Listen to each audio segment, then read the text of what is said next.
Where you at, buddy? Where you at? What are you doing? What are you doing? You ready to go home? You ready to go home? Believe it, I'm ready to go home. You ready to go home? Bye, buddy. Bye, buddy. I'll see you later. Okay. The Chrysler video you've all been wanting for. It's not a Durango. It's not my Ram. It's the Jeep. Longtime viewers of the channel may remember this. This is my sister's 1997 Jeep Grand Cherokee Laredo, officially named Loretta. So, I need your help. Let's talk for a second about the Jeep. This thing came in with a bad radiator and a leaking transmission cooler leak. And new radiator, new cooler lines. She was good to go. I mean, good to go. Running like a sewing machine, Swiss watch, whatever you want to call it. And she drove the snot out of this thing. She bought it with, it had kind of low miles on it. She has now drove it all the way up over 200,000 miles.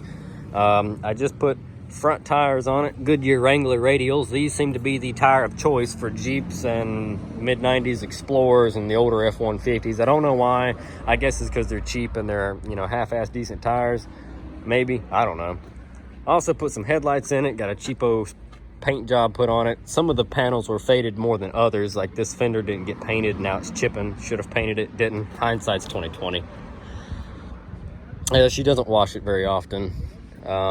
Also she's rocking the decal for me, roof rack on it, Reese hitch on it, new exhaust on it, which it needs again. What else? I can't think of anything else right now. A couple other new parts here and there, nothing major. And now, this is what I need your help with. So, I don't know if any of you guys have connections, work at a Chrysler dealership, whatever. Let's see if it'll even start. I don't know if it will or not.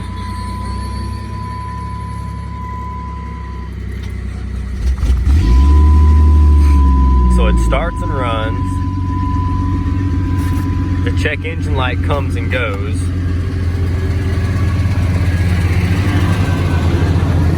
But what happens is this thing will randomly stall. I mean, completely random. There's no warning to it. It's just all of a sudden cuts off. Sometimes it'll start right back up. Sometimes it won't hit a lick. It'll just sit there and spin over and over and over and over and over, and it's like it's losing its fire. I'll still have fuel. You can smell it. And sometimes you'll be going down the road and all of a sudden it'll pop and sputter and then it'll backfire. And when I mean it backfires, I mean it is fuel loading to the absolute max, and it will blow the biggest flame you've ever seen out of the bottom of the car because it had blown the exhaust open. And that's why I say it's still getting fuel when this happens. And I'm not touching the gas.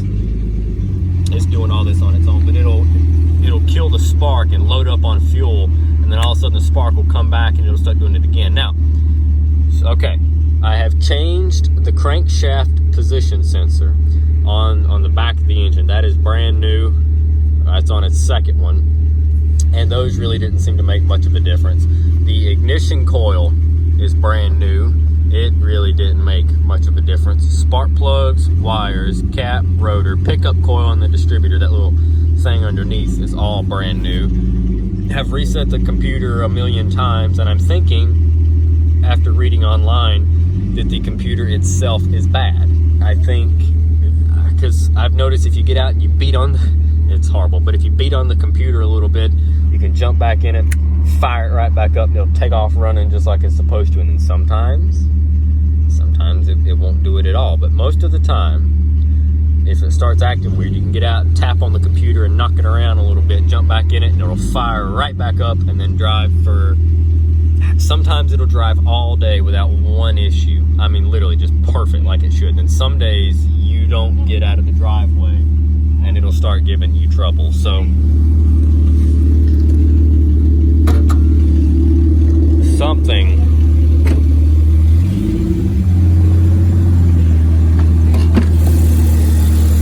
motor sounds super healthy, and someone told me it was the connectors on the computer. are coming loose. So I took U-bolts for a rear end, and I've got them wedged over the computer connectors to hold the connectors,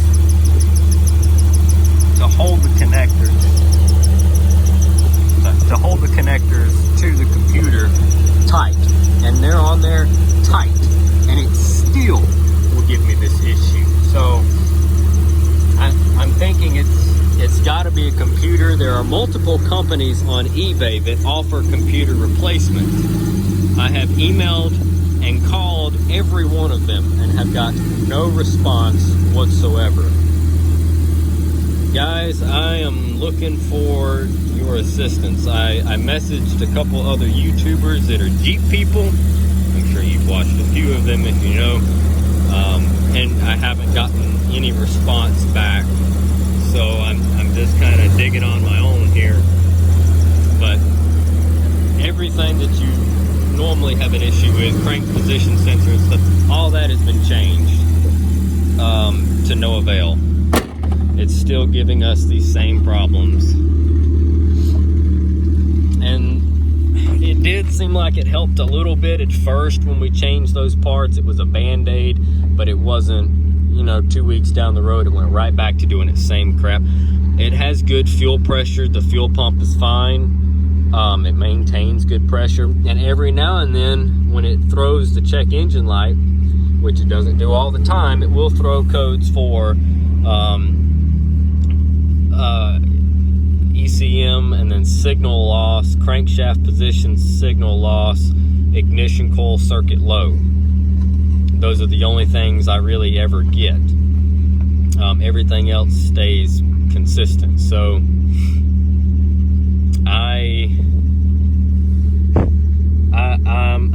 I'm at a loss.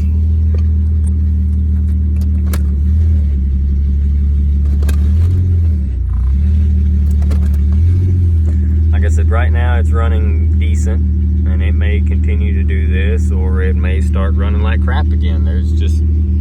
It's completely random. Throttle response is good. We'll shut it off.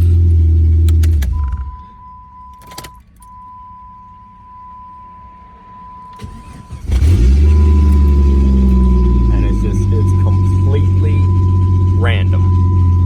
I mean, completely random. So, guys, if you have any input, or you know some place that I can send the computer to have it rebuilt, any help whatsoever would be greatly appreciated. Amy has been driving my Acura for the last 6 months back and forth to work because of this issue, and the Jeep doesn't get drove because she's scared to drive it down the highway to where she works, because it may make it there or it may not. It's a gamble. So I don't try to reach out to you guys for help too often, but I'm at the end of my rope. I have loaded the parts cannon. I have tried contacting people myself to no avail. If you can help me, I would be ever so grateful. I'm willing to pay somebody to make this thing right. I carried it to one of the local shops. They looked it over, couldn't really figure out anything. Found some wiring that they thought looked sketchy, fixed that. Same issue came right back. So guys, whatever you think I could do, drop a comment, send me an email, message me on Snapchat, something, please. Just tell me what I can do, or where I can send this Jeep to, or where I can send the computer to. I've got to get this thing fixed. It's gotta. And the oil pressure gauge dances, in case you're wondering. But I've got to get this thing fixed. Where's the thing? Yeah, right there. There's the VIN. 10 of 95 makes it a 96, actually. Sorry. I think I said 97. 96 is what it actually is. And these are supposed to be bad about having computer issues, from what I have read. Everything works on the Jeep. The air, the heat, the four-wheel drive, transmission's great. I mean, and the motor itself is super healthy. I hate to give up on this thing. I don't want to go find another Jeep. I would rather just make this one right. She's kind of attached to this one specifically. So any help whatsoever would be greatly appreciated. Thank you all again for watching. Please drop a comment down below. Let me know what I can do. And yeah, I would be ever so grateful. We get this thing sorted out, maybe I'll make you a video on my Dodge. How about that? Thanks again, guys.